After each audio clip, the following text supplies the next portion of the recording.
Assalamualaikum warahmatullahi wabarakatuh. Alhamdulillahirrabbilalamin. Wassalatu wassalamu ala asyrafil anbiya wal mursalin wa ala alihi wasahbihi ajmain amma ba'du. Yang saya hormati seluruh teman-temanku yang berbahagia, dan tak lupa kepada yang terhormat panjenenganipun Bapak dosen Bapak Sumarno MPD. Di sini kami dari kelas genap. Saya atas nama Muhammad Nasrullah Yusuf Fajar dan teman saya Fikal Farid akan mempresentasikan tentang tugas dari Pak Marno, yaitu tentang perencanaan dan program latihan. Langsung saja untuk menyingkat waktu. Pertama tentang perencanaan yang akan dipresentasikan dan dijelaskan oleh teman saya Vega Al-Farid. Waktu dan tempat saya persilakan. Pengertian perencanaan latihan. Perencanaan latihan adalah sesuatu yang sangat penting yang harus dilakukan oleh seorang pelatih. Seperti banyak yang dilakukan oleh pelatih yang sudah mapan, latihan harus diatur dan direncanakan dengan baik sehingga dapat menjamin terjaminnya tujuan dari latihan. Jadi proses perencanaan latihan lebih baik berdasarkan latihan dan presentasinya. Menurut Johan Shah, menuliskan perencanaan latihan adalah guide latihan yang direncanakan menuju penampilan yang terbaik pada sebuah kompetisi. Oleh karena itu, perencanaan merupakan alat yang sangat penting yang dapat dipakai oleh seseorang pelatih dalam usaha mengarahkan atletnya ke ranah yang lebih terorganisir dengan baik. Untuk mengefektivitaskan upaya perencanaannya, seseorang pelatih harus memiliki keahlian yang profesional dan memiliki pengalaman pada tingkat yang tinggi. Penyusunan suatu rencana mencerminkan pengalaman yang dimilikinya, yang diperoleh dari pengalaman di semua bidang yang berkaitan dengan pendidikan jasmani dan pertimbangan terhadap potensi yang ada dalam atletnya. Dengan perencanaan latihan yang baik, maka seorang pelatih akan lebih memungkinkan untuk hal-hal sebagai berikut. Yang pertama, dapat mengontrol atau mengawasi atlet secara aktif sehingga hasil latihan akan menjadi lebih efektif dan menyenangkan. Yang kedua, dapat memberikan situasi pelatihan yang menantang. Yang ketiga, dapat melatih keterampilan secara progresif sehingga latihan menjadi lebih maksimal dan keselamatan atlet terjaga. Yang keempat, dapat mengkondisikan atlet sehingga beban latihan tidak berlebihan.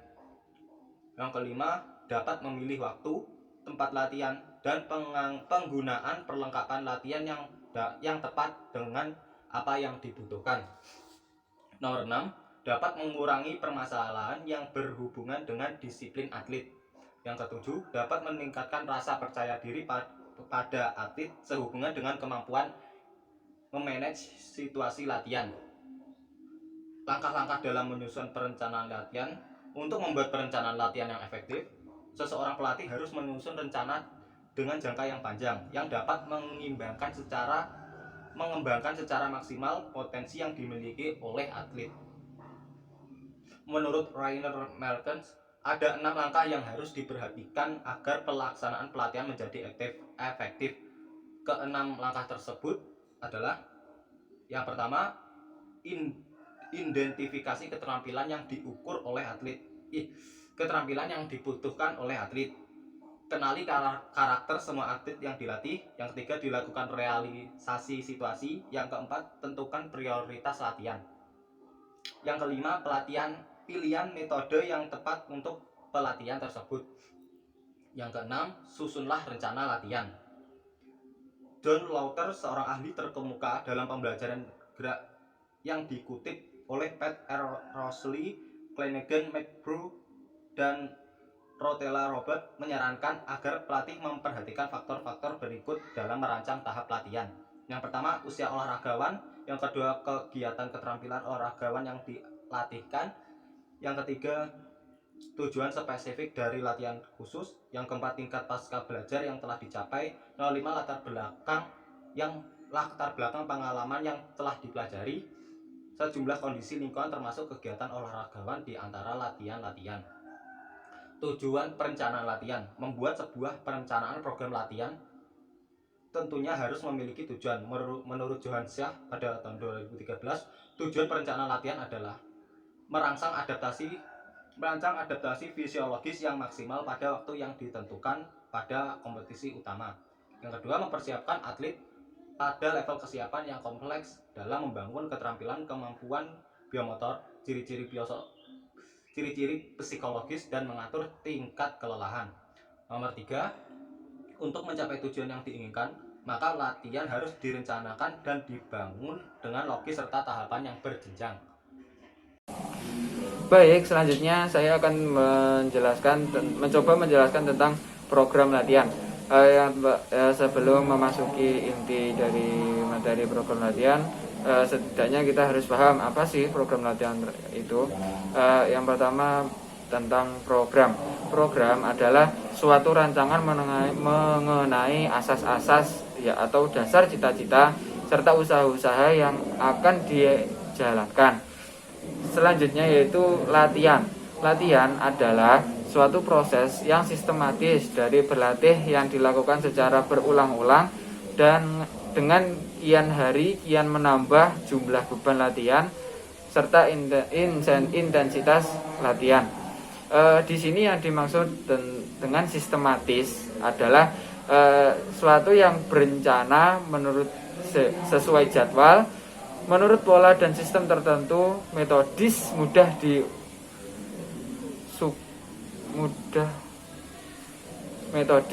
mudah ke sukar, latihan yang teratur dan sederhana ke yang kompleks. Sehingga inti dari sistematis itu adalah pasti sudah terencana, memiliki tujuan, terarah, terjadwal, dan pastinya teratur. Sehingga dan selanjutnya dari intensitas latihan yang mudah ke yang sulit, atau intensitas latihan yang sederhana ke yang lebih kompleks. Sehingga arti program latihan sendiri adalah suatu seperangkat perencanaan dalam berlatih yang diatur sedemikian rupa sehingga dapat dilaksanakan oleh siswa ataupun pelajar ataupun pemain, baik mengenai jumlah beban latihan maupun intensitas latihannya. Nah, program latihan dari setiap guru, setiap guru, setiap pelatih dan lain sebagainya itu pasti berbeda-beda, disesuaikan dengan suatu keadaan, baik atlet ataupun keadaan di lingkungan tersebut dan lain sebagainya. Nah, sebelum merancang program latihan, seseorang pelatih harus mengetahui dasar dari latihan, di mana latihan itu dibagi menjadi 4, yaitu tentang latihan fisik, latihan teknik, latihan taktik, dan latihan mental. Kalau latihan fisik pasti jenengan sudah tahu. Latihan fisik tentang bagaimana caranya mengembangkan daya tahan tubuh, baik itu kecepatan, kelincahan, keseimbangan tubuh dan lain sebagainya tersebut, sehingga fisik kita menjadi baik gitu. Selanjutnya tentang latihan teknik. Setiap cabang olahraga pasti memiliki teknik tersendiri, sehingga latihan teknik juga harus disesuaikan dengan cabang olahraga tersebut. Selanjutnya latihan taktik. Latihan taktik adalah suatu latihan yang menggambarkan bagaimana sih agar bisa melakukan teknik itu dengan benar, gitu istilahnya gitu. Selanjutnya yaitu latihan mental. Latihan mental pasti sangat diperlukan karena berhubungan tentang psikologis seorang atlet ataupun seorang pelajar, sehingga sangat mendorong ketika untuk keberhasilan program, sangat mendorong si atlet untuk semangat dalam melakukan program latihan dan mencapai atau menggapai prestasinya. Nah, selanjutnya di dalam program latihan terdapat beberapa hal yang harus diperhatikan ketika melakukan menyusun dan melakukan program latihan tersebut atau menjalankan program latihan tersebut. Yang pertama tentang periodisasi latihan. Periodisasi latihan adalah proses pembagian latihan dari suatu rencana tahunan ke dalam tahap-tahap yang lebih kecil, kemudian di dalam menyusun bagian-bagian latihan yang lebih dapat diatur serta untuk menjamin pemuncakan yang dapat dalam pertandingan penting. Selanjutnya yang kedua yaitu prinsip-prinsip latihan. Prinsip-prinsip latihan menurut Harsono tahun 1988 yaitu prinsip aktif, prinsip kesungguhan berlatih, prinsip perkembangan menyeluruh, prinsip spesialisasi, prinsip individualisasi, prinsip variasi latihan, prinsip model dalam latihan, dan prinsip beban lebih atau overload. Prinsip-prinsip latihan olahraga diantaranya adalah yang pertama ada latihan yang harus dilakukan berulang-ulang. Dengan melakukan suatu gerakan yang berulang-ulang dan terus-menerus, maka akhirnya gerakan tersebut akan menjadi gerakan otomatis atau refleksisasi. Intinya gitu. Selanjutnya yaitu ada latihan yang diberikan harus cukup meningkat atau overload. Sehingga intinya di sini itu semakin dari yang mudah dilanjutkan ke tahap selanjutnya yang lebih sulit lagi guna untuk mencapai perkembangan latihan tersebut. Selanjutnya yaitu ada latihan yang harus dilakukan secara teratur. Jadi intinya latihan itu harus program latihan tersebut harus dilakukan secara istiqomah, teratur, terjadwal, intinya sistematis. Okay. Selanjutnya yaitu intensitas latihan. Intensitas latihan dari awal hingga akhir mencapai tujuan tersebut harusnya ditambah sedikit-sedikit, sehingga ya itu tadi akan menjadi tubuh akan terbiasa dan menjadi lebih baik lagi dan bisa menguasai sehingga bisa refleksisasi atau otomatisasi. Baik, cukup sekian presentasi dari kami. Jika ada kurangnya, kami mohon maaf yang sebesar-besarnya. Jika ada salah kata, juga kami mohon maaf yang sebesar-besarnya. Sekian dari kami. Wassalamualaikum warahmatullahi wabarakatuh.